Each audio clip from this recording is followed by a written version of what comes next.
महादेवी वर्मा जी की लिखी कहानी गिल्लू। सोनजूही में आज एक पीली कली लगी है। इसे देखकर अनायास ही उस छोटे जीव का स्मरण हो आया जो इस लता की सघन हरितिमा में छिपकर बैठता था और फिर मेरे निकट पहुंचते ही कंधे पर कूदकर मुझे चौंका देता था। तब मुझे कली की खोज रहती थी, पर आज उस लघु प्राण की खोज है। परंतु वह तो अब तक इस संजूही की जड़ में मिट्टी होकर मिल गया होगा। कौन जाने स्वर्णिम कली के बहाने वही मुझे चौंकाने ऊपर आ गया हो। अचानक एक दिन सवेरे कमरे के बरामदे में आकर मैंने देखा दो कौवे एक गमले के चारों ओर चोंचों से छुआ-छुआ जैसा खेल खेल रहे हैं। यह काकभुसुंडी भी विचित्र पक्षी है। एक साथ समादरित, अनादरित, अति सम्मानित, अति अमानित हमारे बेचारे पुरखे न गरुड़ के रूप में आ सकते हैं, न मयूर के, न हंस के। उन्हें पितरपक्ष में हमसे कुछ पाने के लिए काक बनकर ही और दृढ़ होना पड़ता है। इतना ही नहीं, हमारे दूरस्थ परिजनों को भी अपने आने का मधुर संदेश इनके कर्कश स्वर में ही देना पड़ता है। दूसरी ओर हम कौवा और काव काव करने को अवमानना के अर्थ में ही प्रयुक्त करते हैं। मेरे कान पुराण के विवेचन में अचानक बाधा आ पड़ी, क्योंकि गमले और दीवार की संधि में छिपे एक छोटे से जीव पर मेरी दृष्टि रखत गई। निकट जाकर देखा, गिलहरी का छोटा सा बच्चा है जो संभवतः घोंसलों से गिर पड़ा है। और अब कौवे जिसमें सुलभ आहार खोज रहे हैं, काकद्वय की चोंचों के दो घाव उस लघु प्राण के लिए बहुत थे। अतः वह निविष्ट सा गमले से चिपटा पड़ा था। सबने कहा कौवे की चोंच का घाव लगने के बाद यह बच नहीं सकता, अतः इसे ऐसे ही रहने दिया जाए। परंतु मन नहीं माना। उसे हौले से उठाकर अपने कमरे में लाई, फिर रुई से रक्त पोंछकर घाव पर पेंसिलिन का मरहम लगाया। रुई की पतली बत्ती दूध से भिगोकर जैसे जैसे उसके नन्हे से मुंह में लगाई, पर मुंह ना खुल सका और दूध की बूंदें दोनों ओर लुढ़क गईं। कई घंटे के उपचार के उपरांत उसके मुंह में एक बूंद पानी टपकाया जा सका। तीसरे दिन वो इतना अच्छा और आश्वस्त हो गया कि मेरी उंगली अपने दो नन्हे पंजों से पकड़कर नीले कांच के मोतियों जैसी आंखों से इधर उधर देखने लगा। 3-4 मास में उसके स्निग्ध रोएं, झब्बेदार पूंछ और चंचल चमकीली आंखें सबको विस्मित करने लगी। हमने उसकी जातिवाचक संज्ञा को व्यक्तिवाचक का रूप दे दिया और इस प्रकार हम उसे गिल्लू कहकर बुलाने लगे।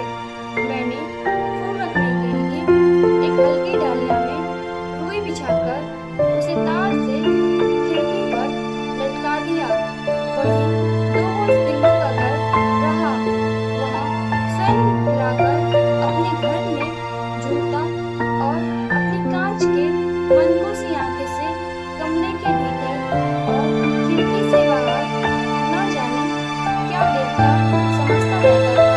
परंतु उसकी समझदारी और कार्यकलाप पर सबको आश्चर्य होता था। जब मैं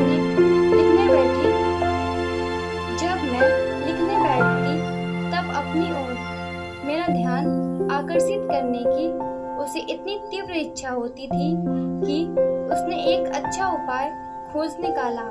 वह मेरे पैर तक आकर सर से पर्दे पर चढ़ जाता और फिर उसे तेजी से उतरता। उसका यह दौड़ने का क्रम तब तक चलता जब तक मैं उसे पकड़ने के लिए न उठती। कभी मैं गिल्लू को पकड़कर एक लंबे लिफाफे में इस प्रकार रख देती कि उसके अगले दो पंजों और सिर के अतिरिक्त सारा लघुकात लिफाफे के भीतर बंद रहता। इस अद्भुत स्थिति में कभी कभी घंटों मेज पर दीवार के सहारे खड़ा रहकर वह अपनी चमकीली आंखों से मेरा कार्यकलाप देखा करता। भूख लगने पर चिक चिक करके मानो वह मुझे सूचना देता और काजू या बिस्कुट मिल जाने पर उसी स्थिति में लिफाफे से बाहर वाले पंजे से पकड़कर उसे कुतरता रहता। फिर गिल्लू के जीवन का प्रथम बसंत आया। नीम चमेली की गंध मेरे कमरे में हौले हौले आने लगी। बाहर की गिलहरियां खिड़की की जाली के पास आकर चिक चिक करके न जाने क्या कहने लगी। गिल्लू को जाली के पास बैठकर अपनेपन से बाहर झांकते देखकर मुझे लगा कि इसे मुक्त करना आवश्यक है। मैंने कीले निकालकर जाली का एक कोना खोल दिया और इस मार्ग से गिल्लू ने बाहर जाने पर सचमुच ही मुक्ति की सांस ली। इतने छोटे जीव को घर में पले कुत्ते बिल्लियों से बचाना भी एक समस्या ही थी। आवश्यक कागज पन्नों के कारण मेरे बाहर जाने पर कमरा बंद ही रहता है।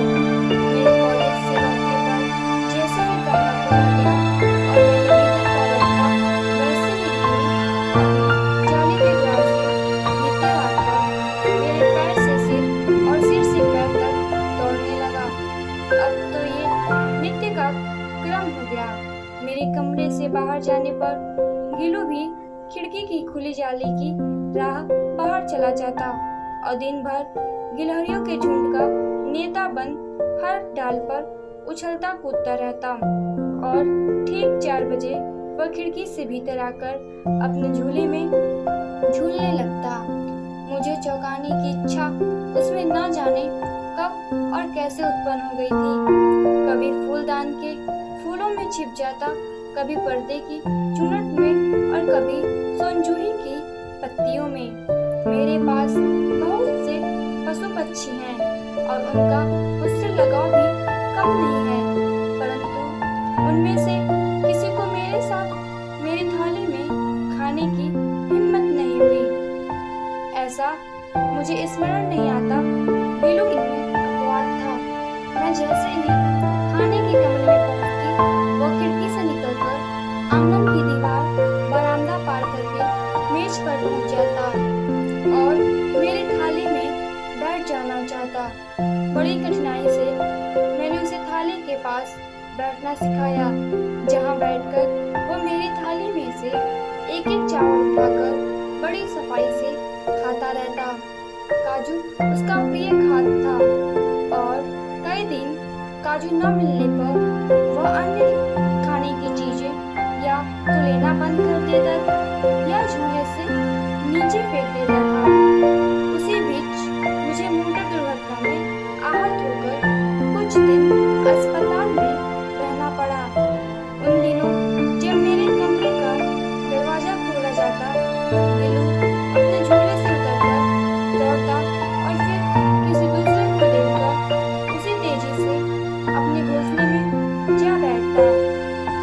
सब उसे काजू दे आते, परंतु अस्पताल से लौटकर जब मैंने उसके झूले की सफाई की तो उसमें काजू भरे मिले, जिनसे ज्ञात होता था कि वह उन दिनों अपना प्रिय खाद्य कितना कम खाता रहा।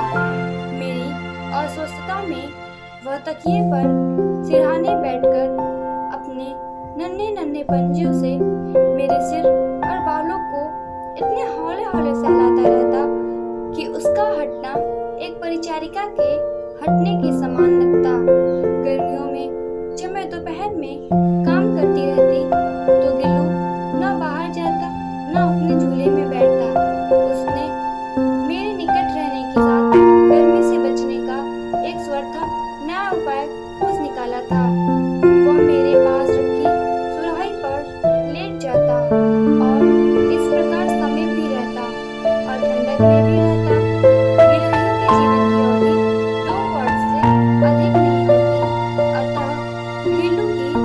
जीवन यात्रा